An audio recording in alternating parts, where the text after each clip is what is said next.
Greetings, everyone. This is Virtuous Roots, where we reclaim virtue to bring it to our home and yours. And I'm Thomas McCuddy. And I'm Thomas Quackenbush. I'm Nick Wiegand. And we're going to talk about the role of prayer and cultivating a virtuous family. And I think prayer is so incredibly important, obviously, in our personal lives. So as we go into this one, I kind of want to break it up into two parts. I want to talk about a private, personal prayer life, and then the idea of corporate prayer with our families involved. So what does the private prayer life of a parent, what ought it look like? Well, and I think when we discuss prayer, we're dealing with a virtue, what we call godliness. This is where we're engaging with God, giving him what is due, like the prayer, the worship, those kinds of things. So we can end up making it too formal, and so that's where some people, they try to like follow a formula. Our like Father, they're gonna go through heaven, whether it's you hallowed use, be thy name. which again, and I'm not opposed to any form of like liturgy, Right? And like I have material like that. I have some books that actually, there's one where it's praying the scriptures with Ken Boa. Like that is one of my favorites because it's just based on scripture. But I think the motive, the prayer life, it should come from that place of you love the Lord and you want to spend that time. And I think that's the most important thing to emphasize with this, because I'm one of those, like, I'm not a kind of a social person. Like, I'm one of those who, like, my wife, she'll be like, have you called your mom lately? Have you, it's like, have you called your brothers? And I'm like, it's not Christmas yet. So it's like, it's. I'm going to be honest. That's probably not the best thing to say when we're doing a podcast on families and virtue. No, I'm joking. But it is one of those things where, like, I've always been that way. I've always been one who, particularly with my friends, I have some friends who we don't talk for a really long time, and then we just connect right back. Right, yeah. And so my social skills and keeping up with people have always, like with the people I can actually see, have been something that has needed improvement in my life. My wife has helped me greatly with that.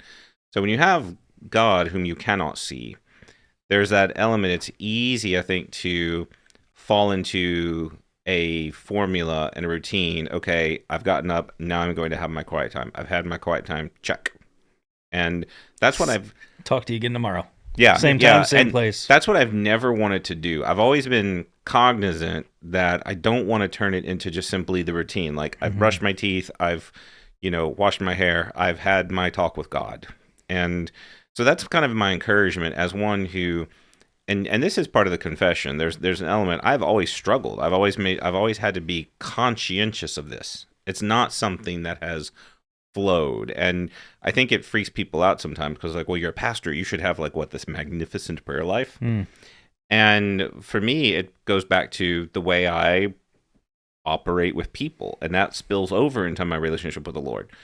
So there is an element. The more I learned how to love people, there is a way, the better I love the Lord and would spend that time, because the two are connected. Sure. I think that a lot of people think, oh, well. I think mine was the other way around. I think that's what happens. Sometimes people are like really focused on the Lord, and they might have struggle with the people. And I think, so that's why what it should look like a loving relationship. And that might look different for different people. And this is why, like, your prayer life may not look like other people. Like, they may not pray with the these and the thous. They may not be more liturgical. And it doesn't even have to be long. When I was a new believer, we had an associate pastor who told us that if you didn't pray for 10 minutes, it didn't count. Interesting. So I set an alarm. I remember the day I did it, because I was probably like 12, 13. And I set a timer and tried to pray for 10 minutes. And, like, I finally got done. I was like, man, that was exhausting. Like, I didn't know what to say. I was just kind of sitting there like, like, just like burning the clock. And that is not what it should be. Like, that is not what my relationships look like. I'm not just the kind of person who spends time with small talk and these kinds of things. And that doesn't make it bad.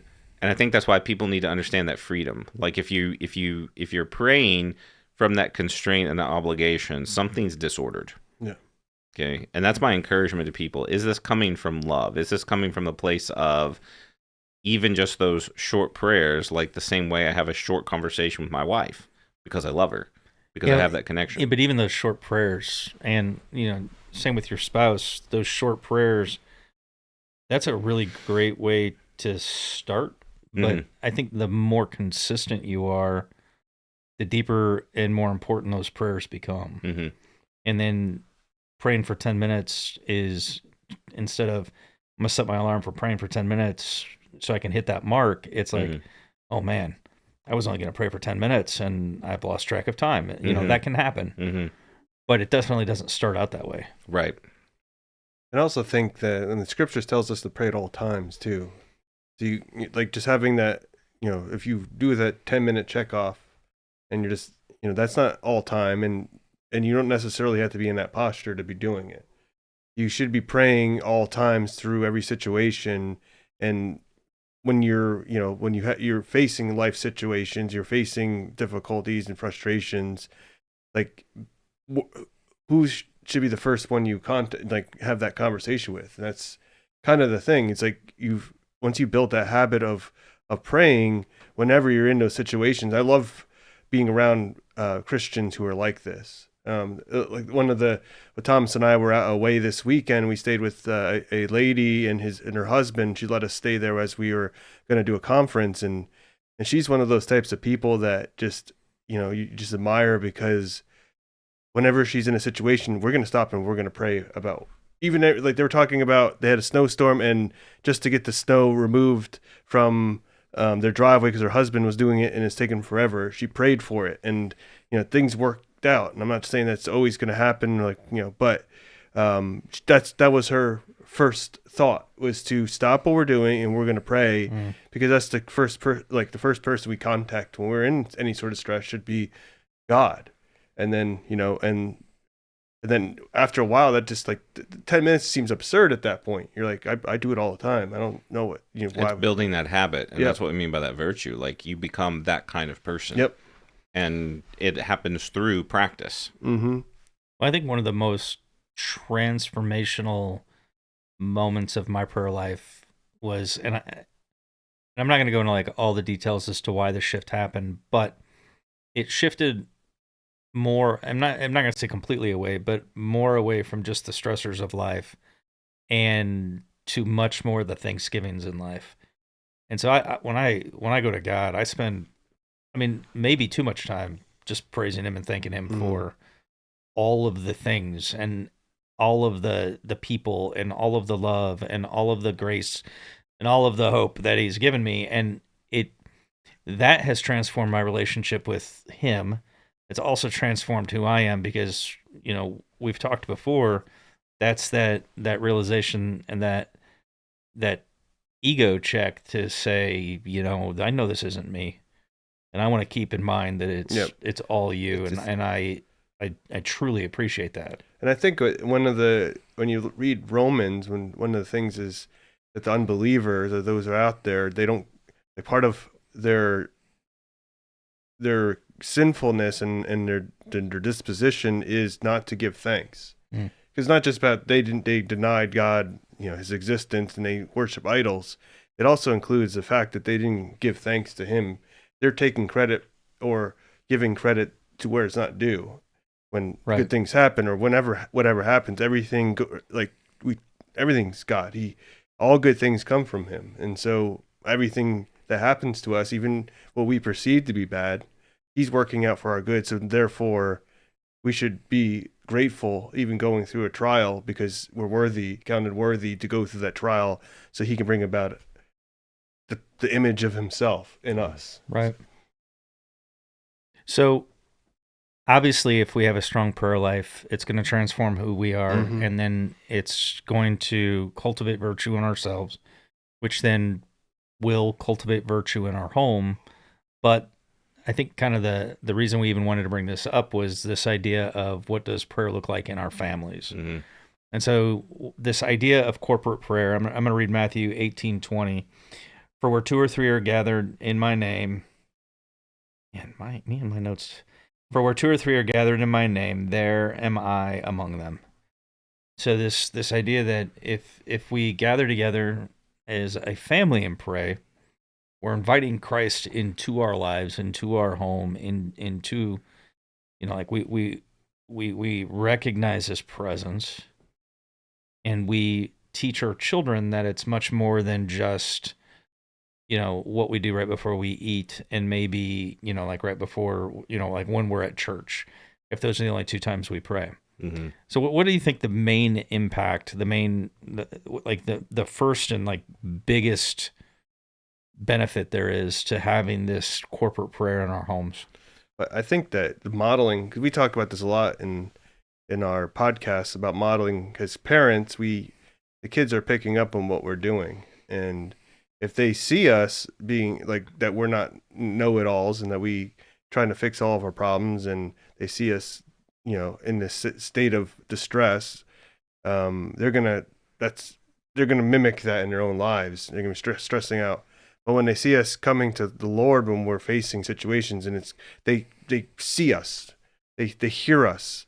I love, one of my favorite things is when if I have my family together, say if we're in a car and we're going to pray for our trip, or we're going to pray for somebody, maybe something came up and I'm like, we need to do this right now. One of my favorite things is just saying, all right, we're going to pray. And my whole family just bows their heads and we just pray together. And it's so cool. Like it's like one of my favorite family moments that I have, is just having that moments having my children take that seriously with me, that they're going to give the respect to God and to me as I'm praying. And just that behavior is just something that, they just model, that they see me relying on the Lord, and they're going to take that seriously because I'm doing it. Okay. And even if they fall away at some point or whatever, they're always going to remember. They're not going to, I don't think they'll ever disregard our faith in that way. I don't think so. I mean, it could, but if you're praying to God and you're relying on him, you're going to, chances are you're going to be a loving parent, because you're being restored by God moment by moment as you're praying to him. So I don't know. And I think there's that element when I go back to when we were preaching through the Psalms a while ago, and we were doing morning Psalm devotions. And one of the things we incorporated, we decided we were going to do things differently. And our prayer time during the mornings, we would basically go around and say, all right, we would ask a question, how can we pray for you this morning? Each person would basically name, hey, here's what's going on. And we would go around, and so basically my youngest, for whatever reason, determined whether we go clockwise or counterclockwise. But that's how we would go. And if we're going clockwise, whoever's to my left, I would pray for them with what they said. And but every one of my boys was praying for either another boy or for me or for mommy. And it was, at first it was the awkwardness, like, okay, I'm going to pray. But then it became that habit. It became that routine. Like we just went right into it. And I think that's that value of coming together as a family, instilling those habits. And we're not doing that as much anymore.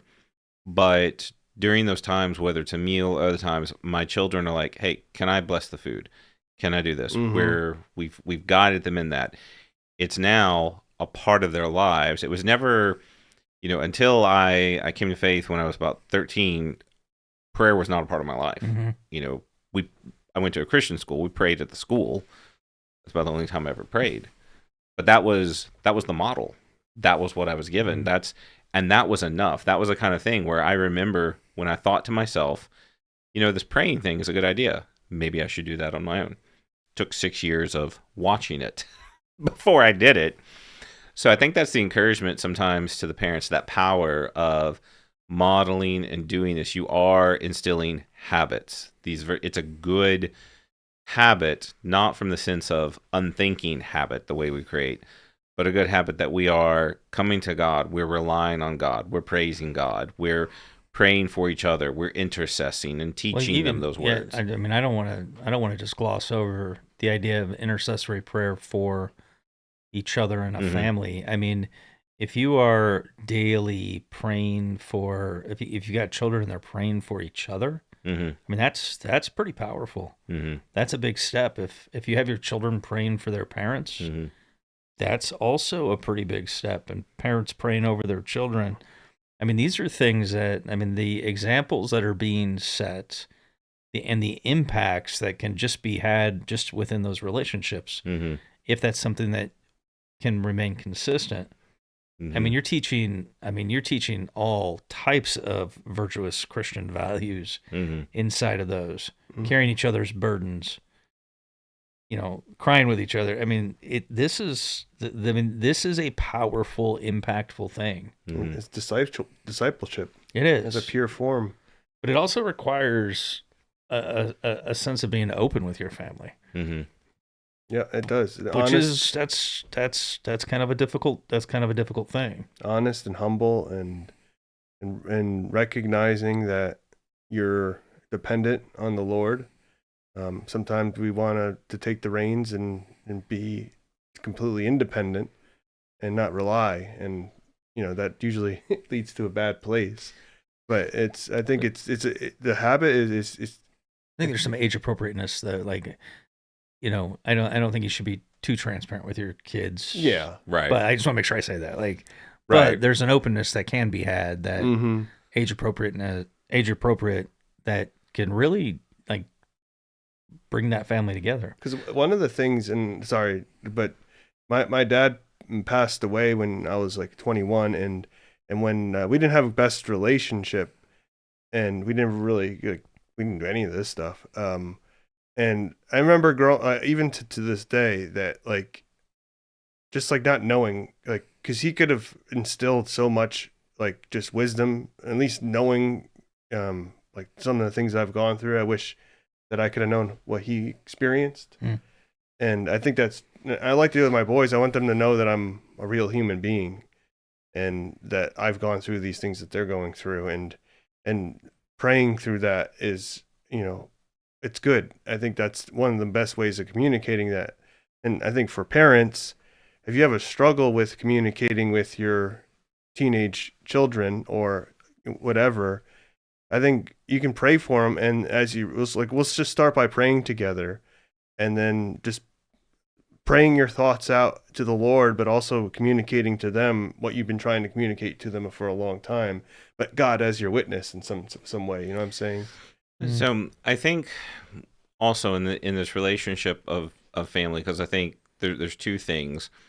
Because sometimes you may, like right now, if you're looking at your family, like, okay, I want to make a change, but you've had dysfunction and you don't know how to communicate. I think that's the kind of thing where, to encourage parents, now's the time to start. Yep.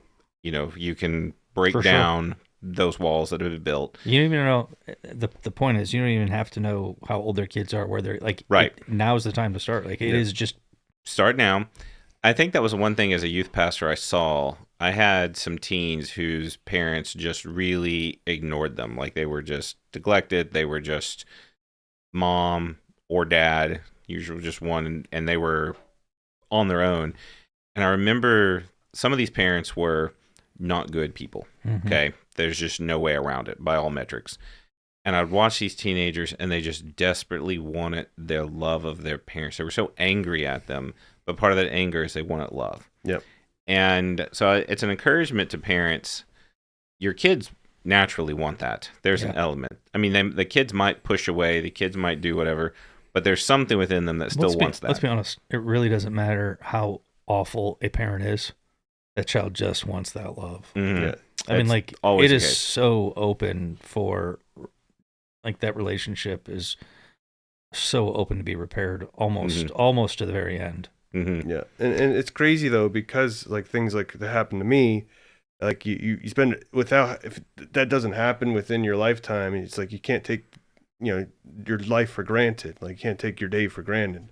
Now is the time, because it's just day one to step forward into a new relationship, and there might be some things you have to work through, but that's the point. Like, we have to do that. And I think it's so important, because when you don't have that love and that communication, and especially that prayer, you can go through life just trying to find it everywhere else, And I think as Christian parents, we, through the act of prayer and through the act of showing our children our dependence on the Lord, we're providing them a way of communicating with us as well. And because now we're sharing what's going on in our hearts, and and we're, these things that I'm like, well, I'm dealing with this. I mean, I need to really pray for that. I love telling, one of my things is I'll share a burden with my sons, and I'm like, I've been dealing with this. You mind praying for me? And they're like, and they feel kind of honored that I ask them that, like that they're able to help me with my burden, and because otherwise they wouldn't be able to help me at all. It's like it's awesome. Yeah, but I think that's good. But I want to go back to that age appropriateness. We don't want to burden our children with our burdens either. I think there's an element there that I want to make sure we're clear in that. We don't want to just like unload on our kids. Our children don't need stress. That's one of the greatest parts about being a child. So I'm not saying you're wrong. I'm just saying, like, I want to make sure that we're clear. Yeah, absolutely. For those that are out there, it's don't just dump on your kids. Yeah. We need to make sure that we're also being the parent. Well, I think because that's where you use prudence, as we've talked about. We know what's appropriate for our children to know, and what's we're not. It's just like anything else. When we're teaching them, we're not going to give them the biggest burden that we have. Right. We're gonna just give them a little bit. Yeah. Just show them that we are vulnerable. So show them that we need them. And that they're valuable to us, and what they say is important. Yeah. I don't think there's anything that we could say that would be more important to how to help nurture a family and bring a family together than this concept of prayer. Oh yeah. I think it's worth mentioning. We have this idea like, okay, how are we going to? What role does prayer play? I think it's worth pointing out it's absolutely critical to the spiritual flourishing. And there's a pastor friend of mine who he's trying to cultivate, he's trying to really grow the families in his church, and went down, talked to him, and this guy, he is just spiritually, he's an evangelist. I mean, he's the kind of guy that's just always out talking about Jesus. He is on fire. He's excited. So he's talking to some of the families, and he has an elderly lady, whose 40-year-old son has come home, and the first question, he said, so how often do you pray with your son? And she's like, I never pray with my son. And he's like, you mean recently? She said, ever. And he was just kind of dumbfounded. We're having this conversation. And I think what I talked with him, I think is why I want to mention it now. He was surprised because his whole life was wrapped around praying with the family, this spiritual growth. And I kind of had to inform him, like, a lot of families don't do this. And that's why we're bringing this up, that if you're the family, we've never done that. It's time to start.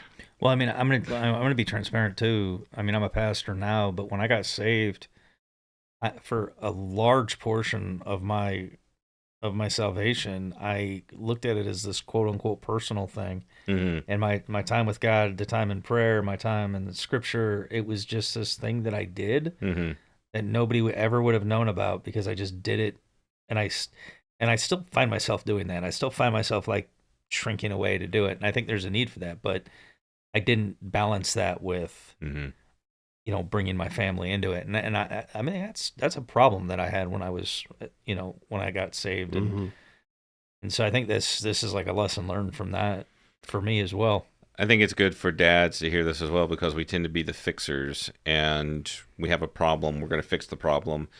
And it's easy to fall back on our own skills and forget the first place we go is that it is the Lord who brings peace and healing and those things. And we should always, like the example of Nehemiah was a doer. He was a fixer. He goes to Jerusalem to fix a problem. For sure.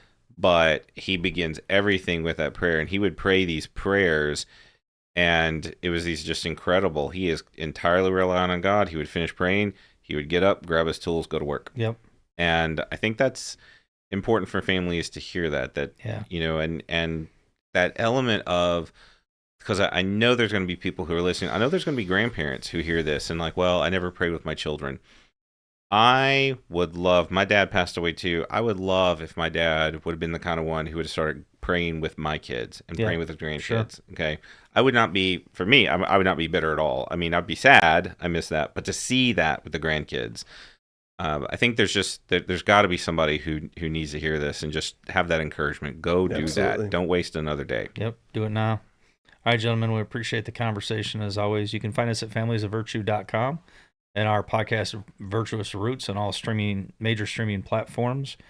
Be blessed, and we'll talk to you next time.